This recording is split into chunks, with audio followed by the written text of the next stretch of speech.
海關檢獲嘅走私象牙，全部係未經打磨嘅原條象牙，有成569支，重1330公斤，市值超過1000萬元。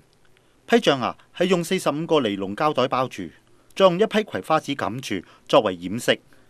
海關話，不法分子將批走私象牙裝入貨櫃入邊，經由非洲坦桑尼亞出口，採取迂迴路線偷運來港，希望掩飾貨物嘅來源地。咁呢個貨櫃箱除咗喺中東迪拜呢個地方經過之後呢，我哋發覺呢，佢哋喺迪拜呢個地方呢，亦都係轉過另一艘船，即係由非洲有一艘船就運咗去迪拜，而由迪拜呢，就經另一艘船呢，就運嚟香港嘅。就因為呢啲象牙雕塑品呢，係啲係高價值嘅工藝品嚟嘅，咁我哋呢，就暫時相信呢，佢係會運去呢啲鄰近嘅國家同地區。咁只要佢係有利可圖呢，佢哋都會將呢啲象牙嘅工藝品或者製成品呢，就輸送出去嘅。海關話係收到線報，喺今個月15號截查一艘由中東來港嘅貨船，利用 X 光機檢獲呢批走私象牙。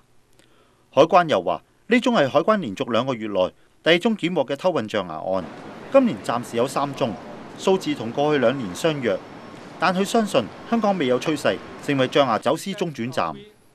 香港寬頻電視記者鄭漢成報導。